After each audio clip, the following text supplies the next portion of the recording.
십계명이란 말은 현대 사회에서 참 많이 쓰이죠.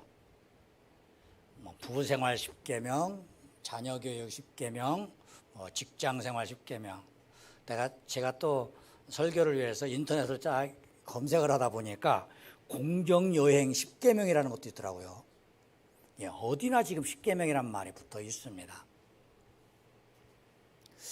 원래 십계명은 출애굽기 20장에 최초로 등장을 하죠.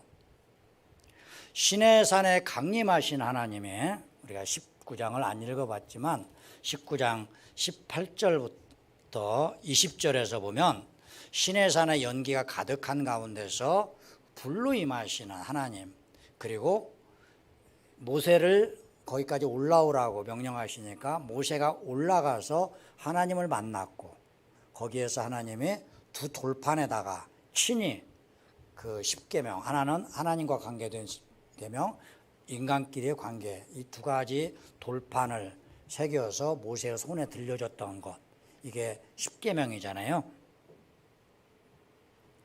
그래서 이 십계명을 신학자들도 그렇고 뭐라고 부르냐면 시내산 언약이다, 이렇게도 부릅니다. 십계명과 거기에 따르는 618개의 율법들, 그리고 그 밑에서 만들어지는 수많은 법률들, 그게 다 시내산 언약과 관계된 거죠. 다시 말해서 이스라엘의 왕이신 하나님과 그의 백성인 이스라엘 자손과의 맺어진 언약이라 이겁니다. 그런데 이 언약만이 아니라 십계명은 또 뭐냐면 하나님 나라에 살아갈 때 필요한 법 체계와 사회 시스템을 만들어내는 게 십계명과 율법입니다. 하나님 나라 백성으로서 가져야 할 가장 중요한 10가지를 먼저 십계명에다가 하고 그 다음에 쭉 펼쳐놓은 거죠. 오늘은 그 두 중에서 언약의 관점보단 하나님 나라 법과 시스템이라는 관점으로 설교를 하려고 합니다.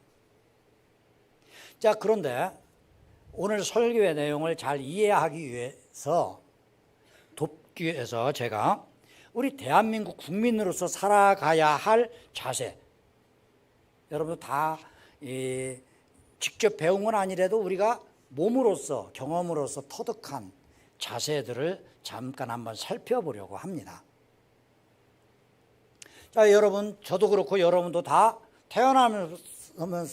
태어나면서부터 대한민국 국민이었습니다. 때문에 우리는 자세히 거기에 대해서 관심을 갖지 않지만 왜 우리가 대한민국 국민이 되었느냐? 그것은 속인주의 때문에 그렇습니다. 사람에게 속했다, 그런 뜻이죠. 그래서 부모가 다 한국인이면 그 부모 밑에 태어난 모든 자녀들은 자동적으로 한국인입니다. 한국 국적을 취득하게 되는 거죠. 반면에 미국 같은 경우는 속지주의입니다. 땅에 속했다, 그래서 미국 영토 안에서 미국 통치권이 통치 영역을 미치는 곳에서 태어난 자녀라면, 아이라면 누구나 미국인이다, 이겁니다. 그래서 우리나라에 어떤 사람들이 원정 출산 가가지고 거기서 태어난 아들, 딸들을 미국인으로 등록시키는 이유가 거기에 있는 겁니다. 속지주의이기 때문에요. 이처럼 태어나면서부터 한국 국민이 된 사람들도 있지만 귀화를 해서 한국 국민이 된 사람도 있습니다. 외국인이 한국인이 되는 거죠. 첫 번째로는 결혼하기입니다. 배우자 중에 한 사람이 한국인인데 그 한국인과 결혼한 외국인이 한국 국적을 취득하는 거, 그 일정 과정을 다 겪어야 되죠.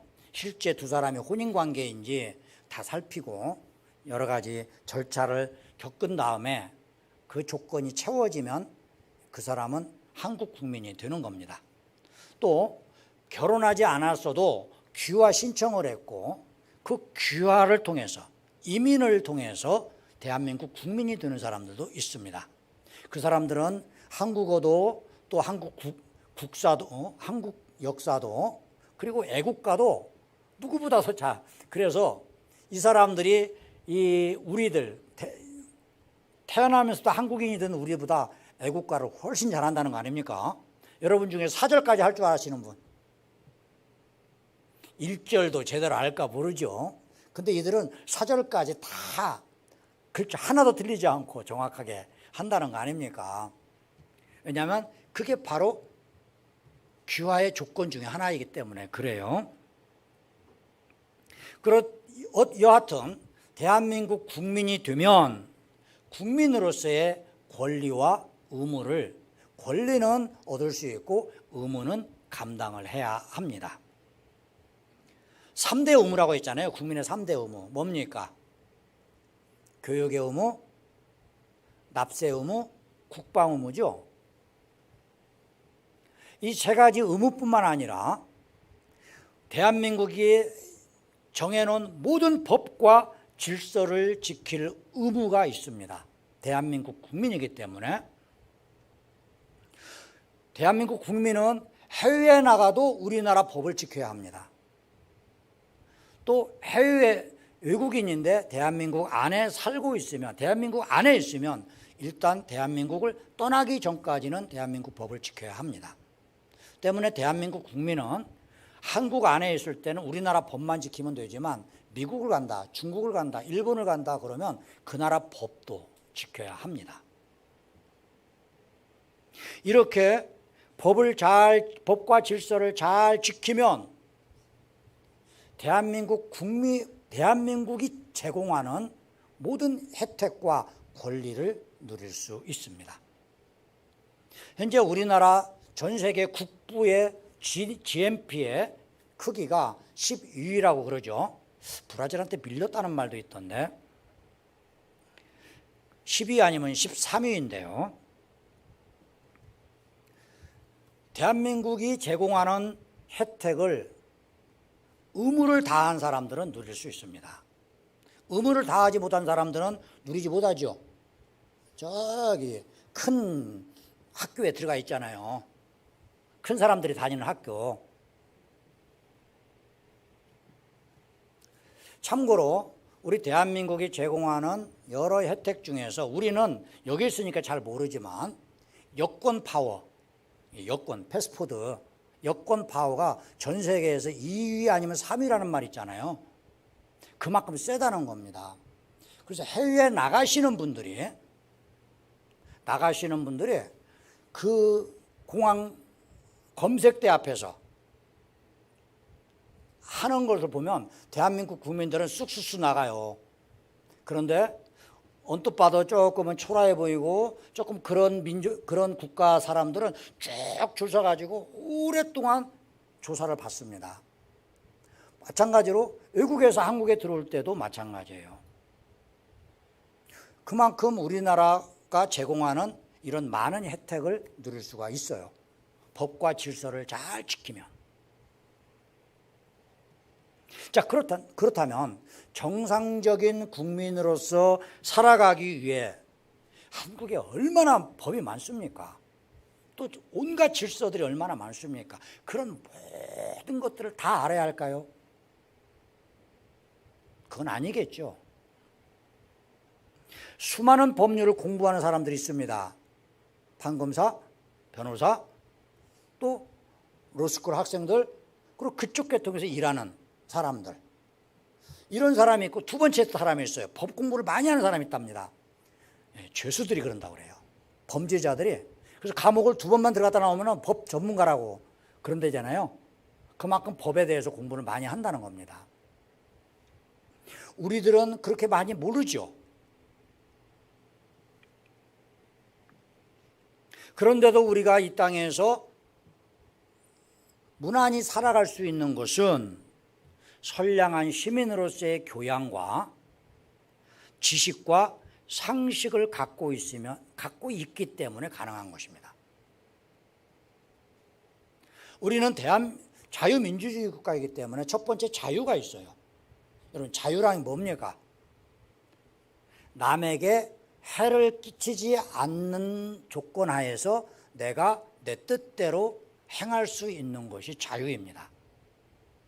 남에게 해를 끼치면 안 되죠. 국가에 해를 끼쳐도 안 되고 조직에 해를 끼쳐도 안 됩니다.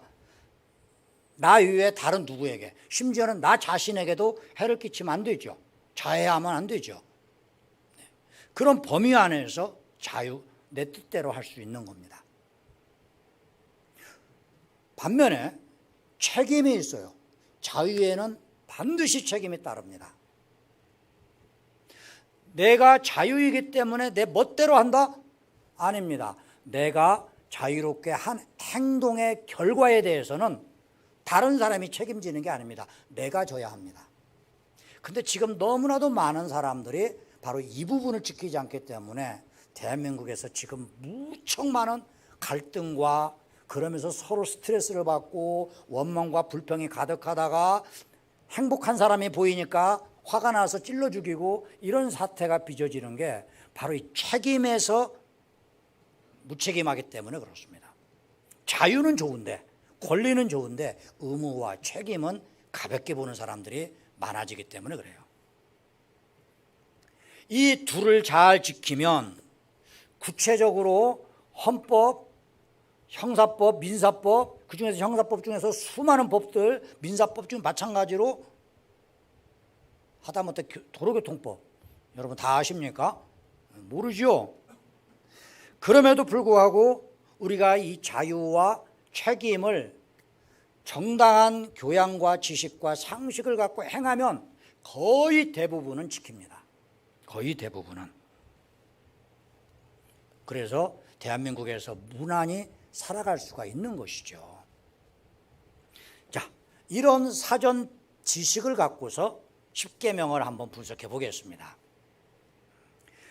20장 1절부터 17절까지 보면 먼저 1절과 2절에서 왜 하나님이 되시는가, 거기에 대한 근거를 제시하고 있습니다. 우리나라, 제가 지난주에 설명드렸죠. 우리나라 헌법 1조 1항에 대한민국은 민주공화국이다. 두 번째, 대한민국의 주권은 국민에게 있고 모든 권력은 국민에게서 나온다. 주권재민이라고 그러죠. 그런데 십계명에서 이렇게 말씀합니다. 하나님 나라의 주권은 누구에게 있다? 하나님께 있다. 왜? 하나님이 너희들을 구원했다 이겁니다. 그러면서 가장 강력하고 완전한 왕정국가, 그것은 하나님이 왕이 되시는 것이다, 이렇게 설명하고 있는 겁니다. 그러면서 3절부터 11절까지 백성으로서, 이스라엘 자손들이 백성으로서 왕이신 하나님께 어떻게 대해야 하는가, 그 왕을 어떻게 대해야 하는가, 그것이 사계조로 되어 있습니다. 나 외에 다른 신을 섬기지 말아라. 여러분, 왕이 둘이 있으면 안 되죠. 그리고 왕을 왕으로 대해야 되죠. 왕을 망령도 일컬었다. 왕의 이름을 함부로 부른다. 여러분, 부모 이름을 함부로 부르는 자식이 제대로 된 자식 되겠습니까? 왕은 당연한 거죠. 그뿐만 아니라 그 당시에 6일 일하고 하루 쉬는 이 안식일 제도, 이건 그야말로 선진국 중에 선진국 제도였습니다. 그 당시에. 특별히 고달픈 종살이를 할 수밖에 없는 사람들, 이 사람들에게 있어서는 정말 이 하루 쉴 수 있다는 것, 그건 너무나도 큰 혜택이었죠. 그리고 12절부터 17절에는 하나님 나라 백성으로서 백성답게 살아가야 할 삶의 자세를 제시하고 있는 것이 6개 조항입니다. 이렇게 해서 10계명이죠. 그런데 이 10계명 이후에 끊임없이 출애굽기, 민수기, 신명기, 중간에 레위기가 끼어 있죠. 이 레위기 여기까지 해서 수많은 법들이 만들어집니다. 그리고 나서 그 밑에 또 하위 법률로 다시 만들어져요. 이처럼 10계명과 율법을 잘 지키려면, 지키기 위해서, 다시 말해서 하나님 나라 백성으로서 제대로 살아가려면 이 각 법률들, 율법들을, 10계명을 포함한 모든 율법들을 다 배우고 다 익혀야 할까요? 여기에 대해서 다 익혀야 합니다. 이렇게 주장하시는 분들은 제가 이후부터 지겹게 나오는 법률을 다 해석해 드릴 수 있습니다. 설교가 엄청 길어지겠죠. 하지만 그럴 필요 없고 하나님의 나라 백성으로서 건전한 상식과 건전한 교양을 갖고 살아가는 것, 그것이 더 중요합니다. 그래서 하나님을 더 알기를 원합니다. 그런 분들에게는 제가 그런 거 건너뛸 수가 있습니다. 자, 여러분 어느 걸 좋아하시겠습니까? 오늘부터 법학과 학생 되겠습니까? 그건 아니겠죠. 물론 각 법률, 율법들을 자세히 공부하는 거, 그럴 수도 있습니다. 왜? 신학자들은, 또 목회자, 설교자들은, 그리고 율법사, 서기관들은 당연히 그렇게 해야만 했습니다. 하지만 다른 방법도 있다고 그랬죠. 변호사, 판사 빼고, 범죄자 빼고 또 다른 사람들, 일반 서민들 어때요? 일반 백성들, 이스라엘 시대의 일반 백성들, 현재 교회 시대의 일반 성도들 어때요? 일일이 다 알 필요는 없죠. 자, 그렇다면 율법을 그런데서 무시하면 안 되죠. 어떻게 하면 율법을 잘 지킬 수 있는가? 자, 제가 십계명을 분석하면서 세 개로 했습니다. 하나는 왜 하나님이 하나님 되시는가? 두 번째는 백성으로서 왕이신 하나님을 어떻게 대해야 되는가? 세 번째는 하나님 나라 백성들끼리 어떻게 삶의 자세를 취해야 하는가? 2번과 3번 이 두 가지의 핵심을 정리해서 요약하면 이렇게 됩니다. 오늘 제가 예배 시간에 묵상 기도하시면서 신명기 6장 6절부터 11절까지를 제가 읽어드렸는데 쉐마 이스라엘 사람들에게는 절대 잊을 수 없는 그 구절입니다. 쉐마 이스라엘아 들으라 하는 그런 내용인데 거기에서 뭐라고 되어 있냐면 마음과 뜻과 정성을 다하여 내 하나님을 사랑하라 이거거든요. 그래서 신명기에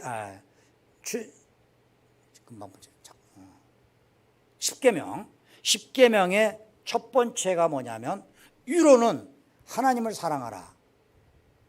그런데 모세는 거기까지만 갔습니다. 마가복음 12장 28절부터 34절에서 보면 그 당시에 예수님을 어떻게든지 쓰러뜨리려고 했던 바리새인 서기관들, 이런 대제사장의 부하들이 예수님을 말로 걸으려고 온갖 짓을 하면서 그때 예수님에게 질문한 내용이 이거였습니다. 십계명의 원취지 무엇입니까? 그때 예수님이 뭐라고 대답하시냐면 위로는 하나님을 사랑하고 옆으로는 이웃을 누구처럼? 네가 네 몸을 사랑하듯이 이웃을 사랑해라. 이것이 율법이고 선지자의 말씀이다. 이렇게 정리를 하거든요. 예, 십계명은 두 가지입니다. 하나님을 사랑하라. 그리고 내 이웃을 사랑하라. 여기서 이웃은 누굴 말할까요? 제일 가까운 이웃이 누굽니까? 네, 배우자죠. 배우자가 이웃입니다.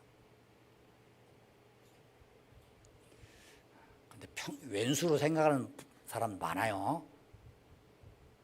옛날에 가족 무슨 모임에서 그 연세 드신 할머니 할아버지 둘이 와가지고 서로 이렇게 글자를 할머니 뒤에다가 이렇게 누가 보여주면 앞에서 할아버지가 막 설명을 합니다. 설명을 하는데 천생연분 쓰여 있었어요. 그러니까 막 하면서 당신과 나의 관계 있잖아. 어쩌고 하다 평생원수 그랬다는 거 아닙니까? 남편은 천생연분이라고 생각했는데 부인은 자기 남편을 원수라고 생각했다는 거죠. 믿거나 말거나 이런 조사가 있었다는 거 아닙니까? 다시 태어나서 당신 부인과 결혼하겠습니까? 했더니 70% 남자가 하고 여자는 30%밖에 안 했다. 가장 가까운 이웃은 배우자입니다. 그리고 부모와 자녀 사이죠. 형제들, 교인들, 직장 동료들 이렇게 확장되어 나갑니다. 그러면서 대한민국 국민들까지 가겠죠. 우리가 하나님을 사랑하면, 그리고 이웃을 사랑하면 우리는 자연스럽게 율법을 하나씩 하나씩 공부를 안 해도 지켜갈 수가 있습니다.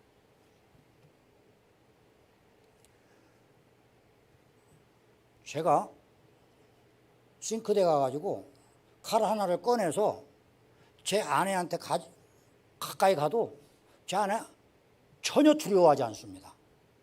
왜 그럴까요? 자기를 사랑하고 있다는 걸 믿기 때문에 그래요. 의심을 하면 저걸로 다 찌를까? 그런 부부들이 실제로 있대잖아요. 그리고 현실로 나타나는 사람도 있잖아요. 자기 부인을 죽이는 사람도 있잖아요. 왜, 어떤 차이입니까? 법적인 문제입니까? 아니면 사랑의 관계에서 잘못됐거나 제대로 됐기 때문에 그렇습니까? 제가 가져오는 이유는 해치려고 가져오는 게 아니라 뭐 과일을 깎으려고 아니면 무를 썰어주려고 가져온단 말이죠. 근데 여기서 한 가지 여러분 상식으로 조심할 게 있습니다. 칼은 내가 의도하지 않아도 상대를 찌를 위험성이 있어요. 그래서 칼끝을 항상 여러분 사용하실 때 과일을 깎는데 이렇게 세워서 깎는 분도 있더라고요. 칼을. 여러분 그렇게 하는 거 아닙니다. 사람이란 순간적으로 가까이 갈 수가 있거든요. 그러면 찌를 수가 있어요. 그래서 저는 약간 밑으로 해서 해요. 그러면 실수를 해도 절대로 찌르지를 않습니다. 여러분 스스로 한번 점검해 보세요. 혹시 남편 앞에서 부인 앞에서 칼로 과일을 깎을 때 칼끝을 세우고 깎는지 약간 밑으로 내리고 깎는지 그건 습관 가지면 금방 가질 수 있어요. 꼭 칼만이 아닙니다. 모든 해칠 수 있는 모든 것들은 마찬가지입니다. 말도 마찬가지예요. 말도 세우시면 안 됩니다. 말을 약간 내리셔야 돼요. 약간. 그러면 내가 의도하지 않은 상태에서 상처 주는 행위들이 훨씬 적어집니다. 물론 100%가 될 수는 없죠. 우리가 누가 완벽한 사람 어디 있습니까? 60%만 돼도 훌륭한 배우자인데 그 말은 40% 잘못할 수 있다는 뜻이잖아요. 그러니까 항상 겸손하게 하면 되는 겁니다. 그러니까 여하튼 우리가 하나님과 이웃을 사랑하면 성경이 제시한 모든 율법을 지키는 자가 될 수가 있습니다. 물론 여기서 사랑이라는 단어 사람에 따라서 전혀 다른 의미로 사용될 수 있죠. 바람둥이가 유혹하면서 하는 사랑에 뭡니까? 악마의 속삭임이죠. 여기에 넘어가면 하와가 되는 겁니다. 아담이 되는 거예요. 선악과 따먹는 거예요. 신세 망치고 가정이 파괴되죠. 하지만 진실된 남녀 둘이서 서로를 향해 사랑에 어떻습니까? 강력한 힘이 있어요. 그래서 이 사랑의 힘이 얼마나 강한가? 아가서 8장 6절 7절에서 사랑은 죽음같이 강하다. 사랑은 많은 물도 그 불을 끄지 못한다.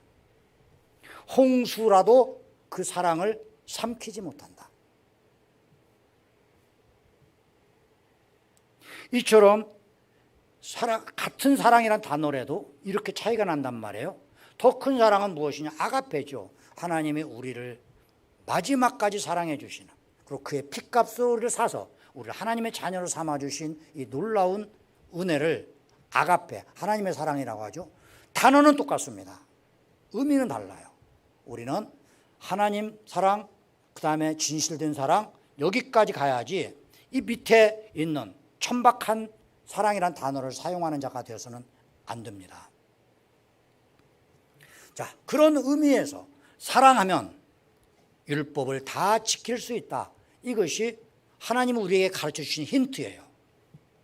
로마서 13장 8절부터 10절을 보면 피차 사랑의 빚 이외에는 아무에게도 아무 빚도 지지 말라. 남을 사랑하는 자는 율법을 다 지키느니라. 그러면서 오늘 본문에 나오는 인간끼리의 관계 속에 나오는 여러 규정들을 이렇게 설명합니다. 간음하지 말라, 살인하지 말라, 도둑질하지 말라, 탐내지 말라 한 것과 그 외에 다른 계명이 있을지라도 내 이웃을 내 자신과 같이 사랑하라 하신 그 말씀 가운데 다 들어있다. 그죠? 사랑하면 그를 해칠 리가 없죠. 그에게 도움이 되는 행동을 하겠죠. 그래서 사랑은 이웃에게 악을 행하지 아니하나니 그러므로 사랑은 율법의 완성이다. 이렇게 말씀하고 있단 말이에요. 자, 10계명을 정리합니다. 첫 번째, 위로는 하나님을 사랑하고 옆으로는 이웃을 내 몸처럼 사랑하라. 이 두 가지로 정리할 수가 있는 것입니다. 자, 여러분, 하나님은 누구를 사랑하시고 누구에게 은혜를 베풀어 주십니까? 율법을 많이 공부하고 율법을 잘 공부해서 지식이 충만하고 그걸 가지고 남들을 막 가르치고 책망하는, 이거 자칫하면 그래서 설교자들이 굉장히 위험한 케이스인데, 구약의 모든 율법을 다 공부하고 하나하나 다 지키려는 노력을 했던 사람들이 있었습니다. 그 사람들이 바리새인들이었어요. 그런데 바리새인 자신들은 정의가 충만하고 자기는 진리 안에 살다고 생각했지만 그 말씀을 주신, 성경을 주신 하나님께서 인간 예수로 오신 그 예수님 뭐라고 하십니까? 그들을 책망하시는 거예요. 마태복음 23장 2절부터 4절에 보면 서기관들과 화 있을진저 7번 나오죠. 그 중에 하나입니다. 서기관들과 바리새인들이 모세의 자리에 앉았으니, 모세의 자리가 무슨 자리예요? 율법의 자리죠. 율법의 자리에 앉았으니 그러므로 무엇이든지 그들이 말하는 것은 지켜도 그들이 행하는 것은 본받지 말아라. 왜? 그들은 말만 하고 행동은 거꾸로 하니까. 유선자들이기 때문에 그렇다 이거예요. 설교자들이 범하는 가장 큰 잘못 중에 하나가 유선이죠. 앞에서는 그야말로 이슬만 먹고 살 것 같은데 뒤에서 하는 행동을 보니까 그렇지 못한다. 그래서 지금 기독교에 대해서 얼마나 많은 비난과 조롱이 있습니까? 현재는 말씀의 양이 부족해서는 아닙니다.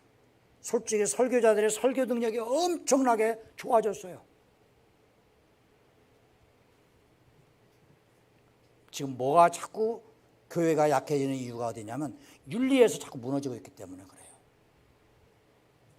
정말로 하나님을 사랑하면 윤리 내용 다 몰라도 삶의 모습이 어떻게 되어갈까요? 하나님을 위하는 쪽으로 갈 거예요. 교회를 위하는 쪽으로 갈 거예요. 한국교회 전체를 생각하면서 무슨 행동을 할 것입니다. 내 교회만이 교회가 아니에요. 최소한 목사라면 자기 교회만 교회라고 하면 안 돼요. 교인들은 그럴 수 있어요. 목사는 그러면 안 돼요.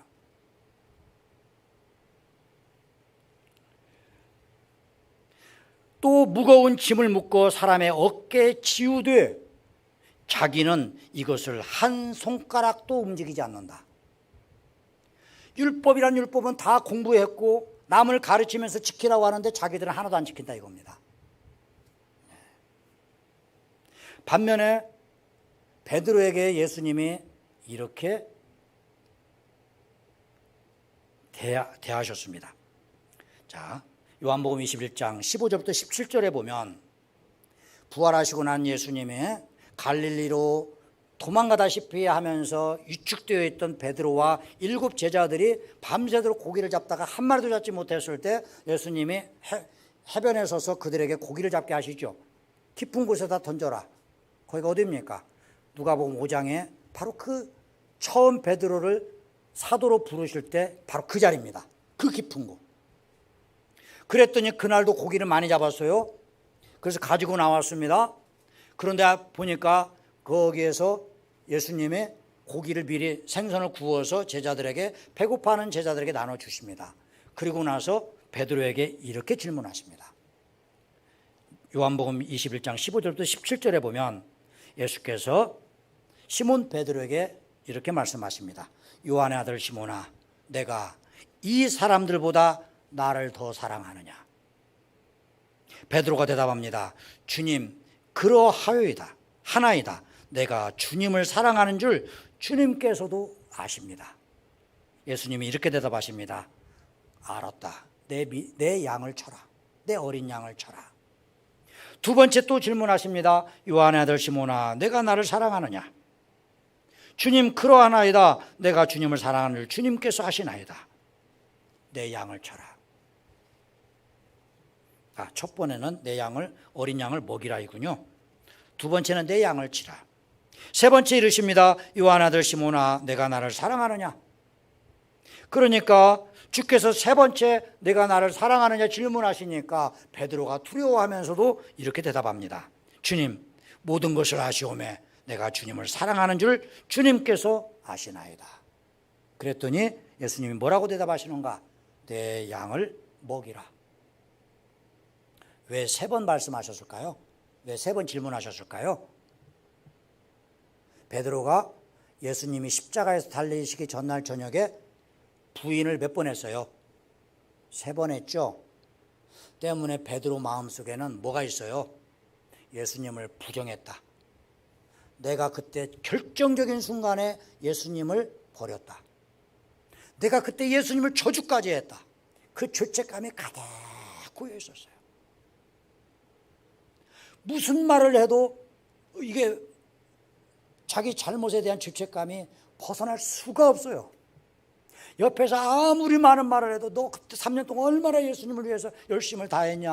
너 그리고 나서 네 죄책감 때문에 도망가지 않고 이렇게 끝까지 지키고 있는 거 너 잘했다. 주변에서 아무리 무슨 말을 해도 죄책감에서 벗어날 수가 없었어요. 그런 베드로를 향해서 예수님이 뭐라고 대답하시냐면, 질문하시냐면, 자 봐라, 십계명이 있지 않느냐, 율법이 있지 않느냐, 너 이걸 다 알고 다 지켰느냐, 이렇게 질문하시지 않고 너는 나를 사랑하느냐.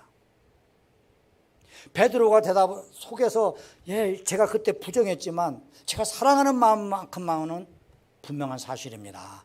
그래서 부끄러워하면서도 나는 예수님을 사랑하는 거 예수님도 아시지 않습니까? 바로 그 대답이에요. 그 대답. 세 번 계속 반복하니까 베드로도 마음에 근심이 있어요. 그러면서도 뭐라고 대답합니까? 주님 아시잖아요. 다른 건 몰라. 제가 그때 부정하고 저주까지 했지만 그건 제가 무서워서, 너무 무섭다 보니까 저도 모르게 그런 짓을 했지만 제 마음 깊은 곳에 주님을 사랑하는 마음이 있지 않습니까? 아시지 않습니까? 그때 예수님 뭐라고 하세요? 내 이놈! 이래버리면 끝나는 거죠. 그런데 다 받아주시고 뭐라고 하세요? 내 양을 먹이라. 이 세 번에 걸친 예수님의 사랑하느냐? 예, 사랑합니다. 그래, 알았다. 사랑하느냐? 예, 사랑합니다. 알아. 그 말씀 속에 베드로 속에 있었던 그 상처들이 다 녹아진단 말이에요. 그리고 나서 그 다음부터 어떻게 합니까? 죽을 때까지 예수님을 향한 단 한 번도 변심 없이 십자가에서, 베드로가 네로 박해 시대에 십자가에서 죽었잖아요. 로마 감옥에 갇혀 있다가 아비아가도, 우리나라식으로 하면 일본 국도, 서울 바로 앞에 있는 일본 국도, 거기에서 십자가 처형을 당했잖아요. 그때 베드로가 이렇게 대답을 합니다.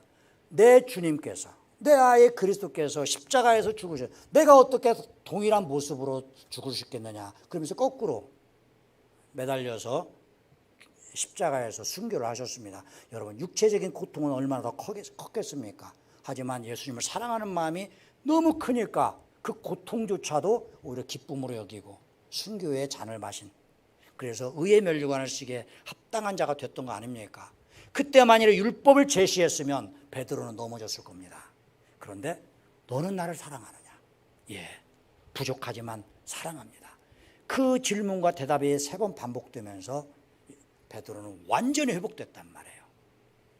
자, 여러분, 우리가 교회를 다닌다는 것은 또 다른 의미로 말하면 뭐를 말합니까? 하나님 나라 백성으로 살아간다는 걸 의미하잖아요. 그렇죠? 때문에 우리의 바른 신앙의 태도는 무엇인가? 오늘 십계명을 통해서 두 가지를 확실히 배워야 합니다. 첫 번째로 하나님을 사랑하고, 두 번째 이웃을 내 몸처럼 사랑하고. 하나님을 사랑하는 것, 예배를 통해서, 헌신과 전도를 통해서, 교회를 세우는 걸 통해서 내가 하나님을 사랑한다는 것을 구체적으로 행동할 수 있어요. 이웃을 사랑한다? 무엇입니까? 성도답게 살아가는 거예요. 성도답게 살아가는 걸 구체적으로 말하면 제가 몇 가지를 제시할 수 있겠어요. 하지만 이렇게 하면 쉽게 알 수 있습니다. 여러분이 신앙생활을 하면서 기독교인이라는 사실을 알면서 사람들이 여러분을 평가할 때 이렇게 평가하면 됩니다. 예수님을 믿으려면 저 권사처럼 믿어야 돼. 나는 비록 교회는 안 다녀도 만일 기독교인이라면 저렇게 해야 돼. 저 집사처럼 해야 돼.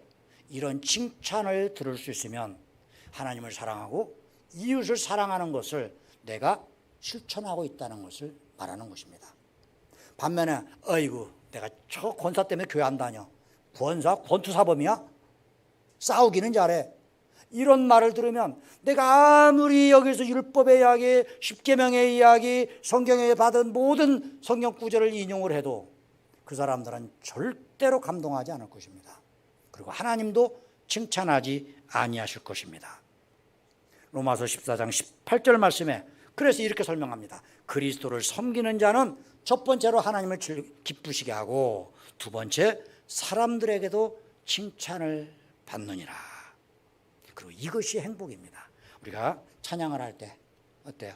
하나님의 자녀로 살아가는 거, 이게 행복이에요.